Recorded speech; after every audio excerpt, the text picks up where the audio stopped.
My wife and her sister, my daughter's own mother and aunt, left my 17-year-old girl to die in the 115-degree heat of the desert. They didn't see it that way, of course. Their excuse, the one they offered with such casual cruelty, was that she just needed some space to cool off after a fight. They took her phone. They took her water. Then they drove away, leaving her on the side of some desolate road with nothing but the blistering sun for company. I was the one who found her, barely conscious and severely dehydrated, her body and her trust in her family completely shattered. Once she was safe, I made it my life's mission to ensure the people who put her there would finally understand the real meaning of being abandoned. This is how I cut the ties of family and delivered a justice so cold, it would burn them for the rest of their lives. If you believe family is more than just blood, and that justice should always be served, make sure you subscribe and ring that bell for more stories on toxic family dynamics and ultimate revenge. To the outside world, we looked like the ideal family. I was a moderately successful architect, my wife, Clara, was a respected elementary school teacher, and our daughter, Lily, was the brilliant, vibrant center of our whole universe. My sister-in-law, Sarah, was a constant presence, always a little too involved, weaving herself into the fabric of our family until her threads were impossible to get out. We lived in a nice suburb, in a house I designed myself, with a garden Clara tended to with meticulous care. On the surface, it was a picture of domestic bliss. But a picture is just a flat surface. It can't show you the rot that's festering underneath. You couldn't see the cracks in our family portrait from a distance, but if you got close enough, you could see they ran deep, all branching out from a poison I had ignored for way too long. That poison was jealousy. Sarah had always been competitive with Clara, a sibling rivalry that never really faded. But when Lily was born, that jealousy found a new, more powerful target. Lily was everything Sarah was. Where Sarah was always struggling, financially and romantically, Lily was effortlessly bright. She excelled in school, she was a talented artist, and she had this quiet confidence that just seemed to infuriate her aunt. Sarah's compliments were always backhanded, her praise laced with a barb. "Oh, Lily, another A+? You must get your brains from your dad. Clara was never the academic one," she'd say with a sugary smile. And Clara just enabled it. She was caught in this weird dynamic with her sister, a mix of pity and some bizarre sense of obligation. She let Sarah critique her parenting, question our decisions, and treat our daughter like a rival. I tried to step in countless times. I'd pull Clara aside after one of Sarah's cutting remarks and say, "You can't let her talk to Lily like that. You can't let her talk to you like that." Clara would always wave it off. "Oh, that's just Sarah, she doesn't mean it. She's had a hard life." Her hard life was a long list of bad choices and a refusal to take responsibility. But in Clara's eyes, Sarah was a victim who needed protecting, even at the expense of our own daughter's feelings. Over the years, this became the norm. It was Clara and Sarah against the world, and it felt more and more like Lily and I were on the outside of their tight, toxic circle. Lily, being the perceptive girl she is, felt it all. As she hit her teens, she started pulling away from her mom and aunt. She wasn't disrespectful, just distant. She spent more time in her rooms sketching or out with friends. She'd confide in me, telling me how Sarah's little digs felt like 1,000 paper cuts, and how her mom's refusal to defend her felt like a total betrayal.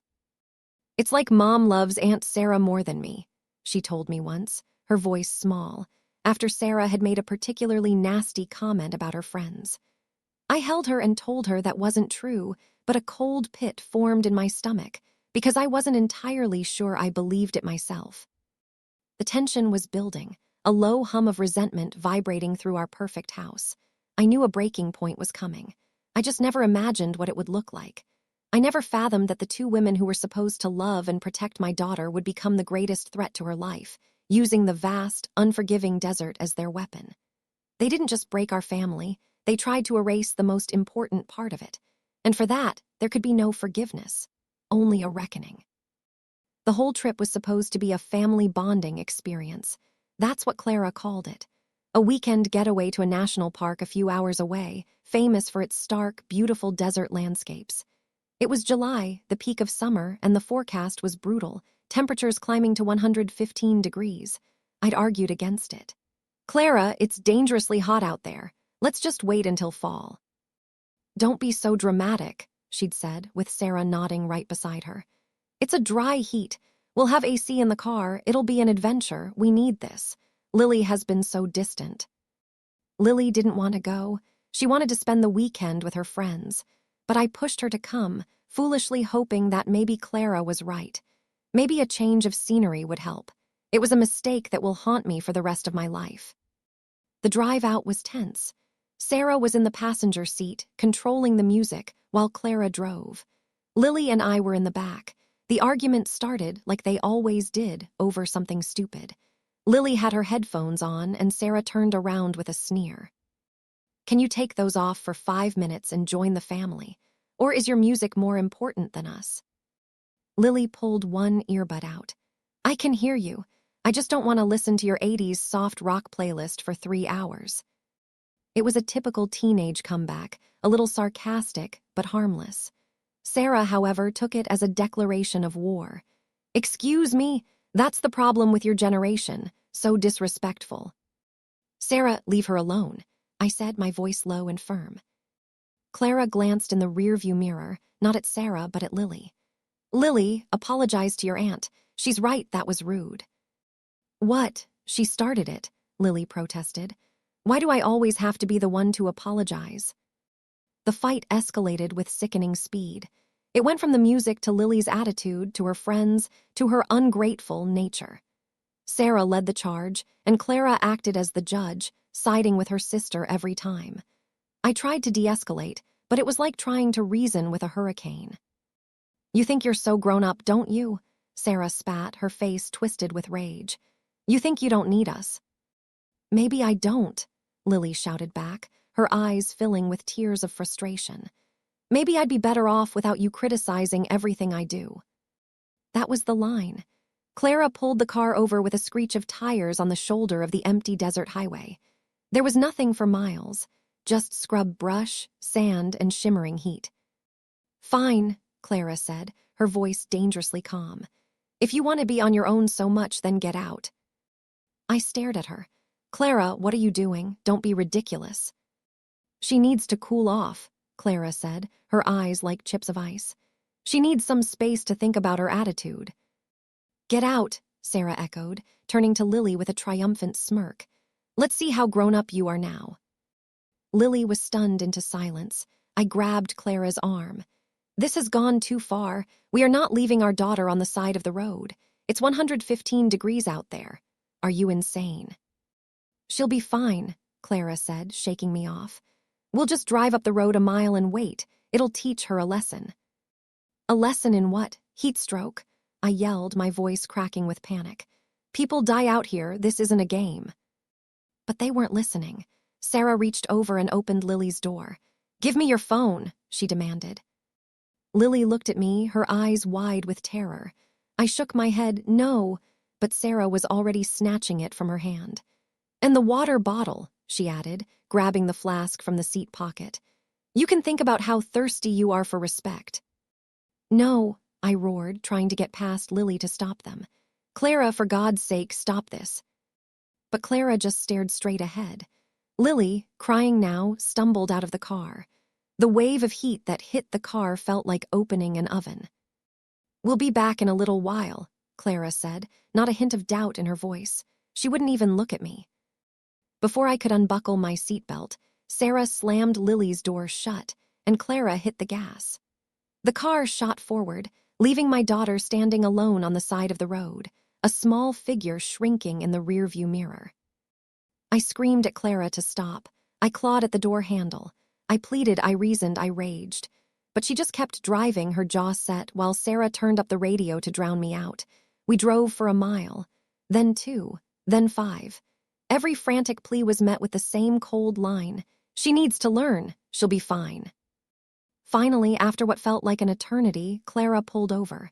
See, she said, as if she'd proven her point. We'll just wait here. She'll get scared and then she'll be sorry. I didn't say another word. I threw the door open, scrambled out of the car, and started running back the way we came. The heat hit me like a physical blow, but all I could see was Lily's terrified face. They hadn't just left her to cool off. They had abandoned her.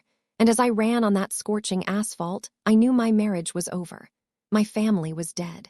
My only purpose now was to save my daughter. The run back was a complete nightmare. The sun was a vicious white disk in the sky, and the air was so hot it felt like breathing fire. Panic, cold and sharp, cut through the haze of heat. I kept imagining Lily alone and terrified. How long had it been? 20 minutes? 30? In this heat, that was a lifetime. I could hear the car crawling along behind me. Clara and Sarah, following me, probably expecting me to give up. The thought of them in their air-conditioned bubble while my daughter suffered filled me with a rage so pure it cleared my head. I ignored them and kept pushing. After forever, I saw her.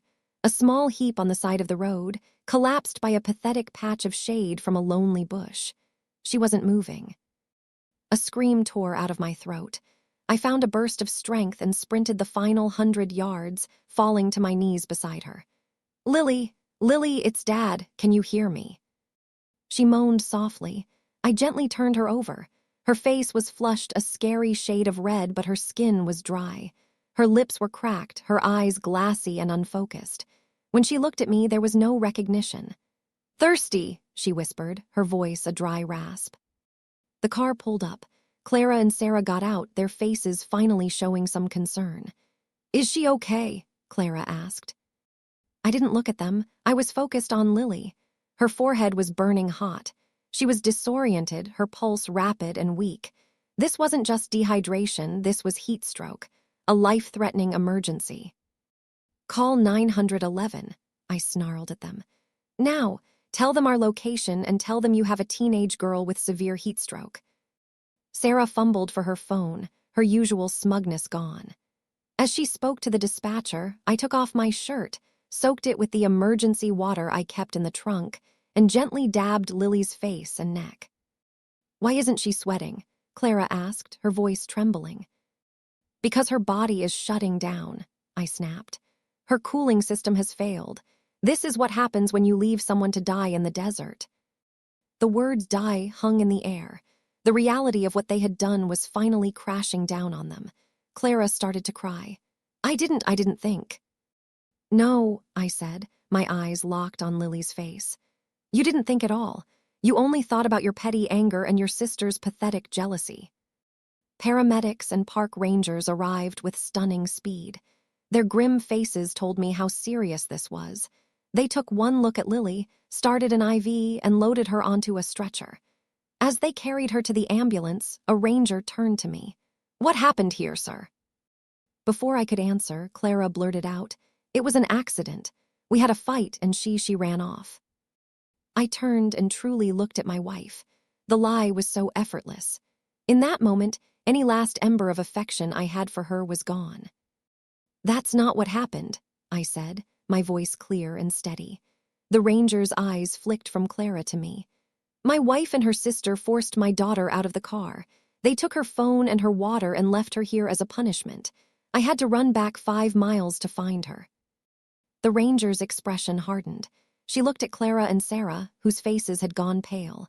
"Ma'am, is that true?" Clara, incredibly, tried to double down. "He's upset. He's not thinking clearly." "We have your daughter's phone," the ranger said flatly, holding up the device. "And her water bottle, and you were 5 miles up the road. It doesn't look like she ran off." The consequences began immediately. I rode in the ambulance with Lily, holding her hand. At the hospital, she was treated for severe dehydration, heat stroke, and shock. The doctors told me that if I'd found her 30 minutes later, she might not have survived. While Lily recovered, I gave my statement to the authorities. I told them everything. The history, the argument, the exact words they used. I didn't protect them. They had forfeited that right. When I finally saw Clara and Sarah hours later in the waiting room, they looked broken. The threat of criminal charges was sinking in. "John," Clara began, "I am so sorry. It was a horrible mistake." "A mistake is taking a wrong turn," I said, my voice empty of emotion. "What you did was a deliberate act of cruelty. You gambled with our daughter's life to win a fight. The only thing you're sorry about is that you got caught." I told them I'd already called a lawyer. that I was filing for divorce and for sole emergency custody. That Sarah was to never come near my daughter again, and I'd be getting a restraining order to make sure of it. They tried to plead, but their words were just noise. They had shown me who they were in the desert, and I believed them. My new life's work was to rebuild my daughter's life, and to make sure the people who tried to destroy her would be left with nothing. The next few weeks were a blur of lawyers, therapists, and doctors. The legal fallout was swift. Clara and Sarah were charged with felony child endangerment. The court granted me an emergency order for sole custody of Lily. The day Clara came with her sister to pack her things was the last time I saw them for a very long time. I just stood silently in the doorway, a stone guard, until they were gone. But that was the easy part. The real work was healing Lily. The physical effects lingered for weeks, but the psychological wounds were far deeper. The nightmares, the withdrawal, the PTSD diagnosis. The abandonment had left her with a terrifying belief that she was unlovable. "Why did they do it, Dad?" she'd ask me. "Why do they hate me so much?" "It was never about you, sweetheart," I would tell her, my heart breaking. "It's about their own brokenness. You were just the person they decided to pour it all over." We both started intensive therapy. Our therapist helped us navigate the grief and trauma, giving Lily the tools to rebuild her self-esteem and helping me deal with my own guilt for not stopping them sooner. I sold the house, too many ghosts. We took the money and moved to a new city, hundreds of miles away, a clean break. I found a new job. We got a small apartment, and slowly, painstakingly, we began to build a new life, just the two of us. At first, the quiet was heavy, but gradually it became a comfortable peace. We rediscovered each other, not just as father and daughter, but as partners in survival.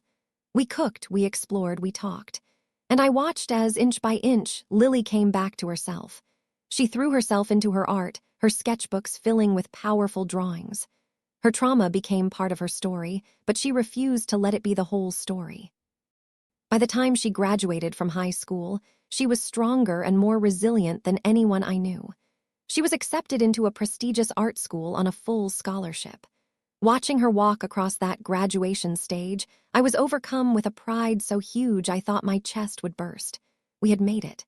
We survived. My life found a new balance. I started my own architectural firm, and to my surprise, it took off. Life was good. It was peaceful. And then, 5 years after they left my daughter to die in the desert, they came back. This story is a reminder that sometimes the most toxic people are the ones who share our blood. If you've ever had to cut ties to find peace, let me know in the comments. And don't forget to subscribe for more stories about taking back your power. It started with a letter, forwarded from my old law office. Clara's familiar, looping handwriting. I stared at it, a cold knot tightening in my stomach. For 5 years, there had been nothing. After their trial, they got probation and a hefty fine, a sentence that felt disgustingly light, but which we were told was common for a first offense with no prior record, and they vanished. Part of me screamed to just burn the letter, but another, colder part was curious. I opened it. It was a masterpiece of self-pity.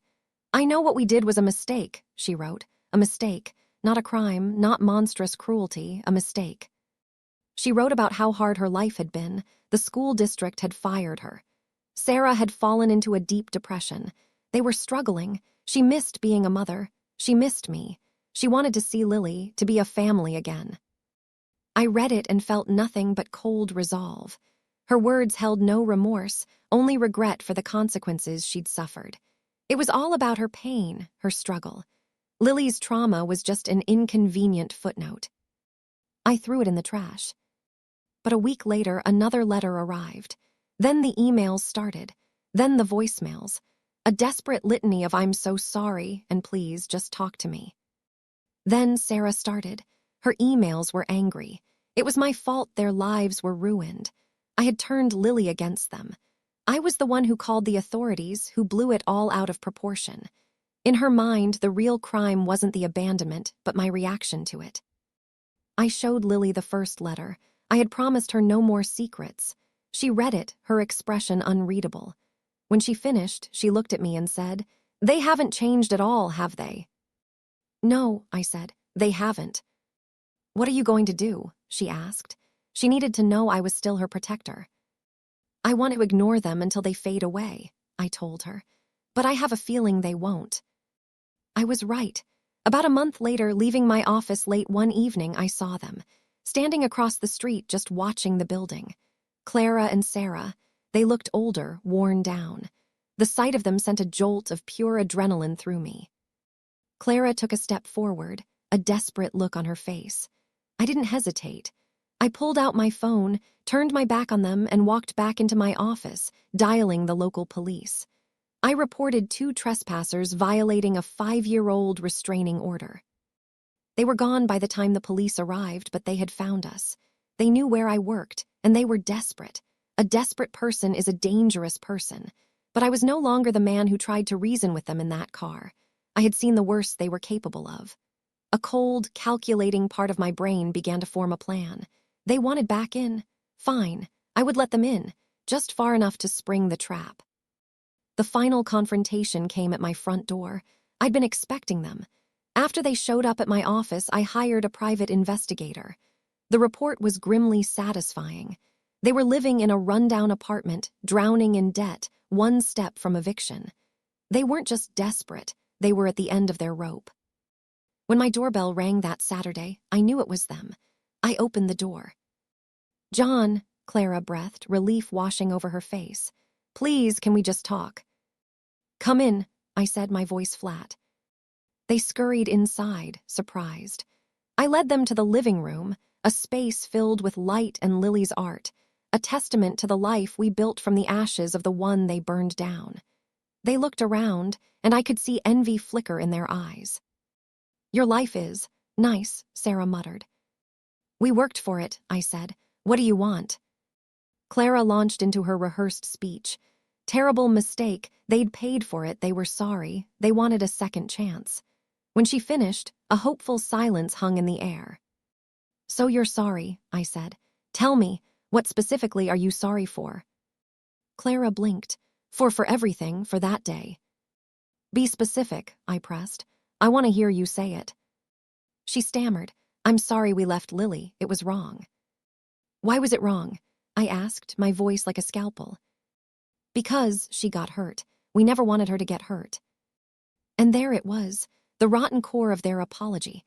They were sorry it went badly. Sorry for the outcome that ruined their lives.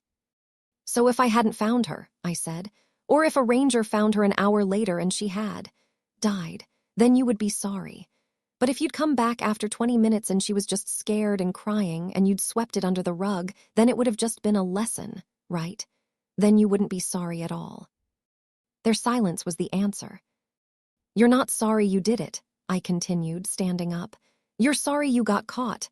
I turned to Sarah. "And you're just angry your life fell apart." "You ruined our lives," Sarah shrieked, her mask of sorrow cracking. "You called the cops, you took her from us." "I saved her from you," I corrected her calmly. "Now let's talk about what you really want. It's not forgiveness. It's money. You're about to be evicted." They didn't deny it. Clara just started crying. "We have nowhere to go, John." This was the moment. I stopped pacing and looked at them.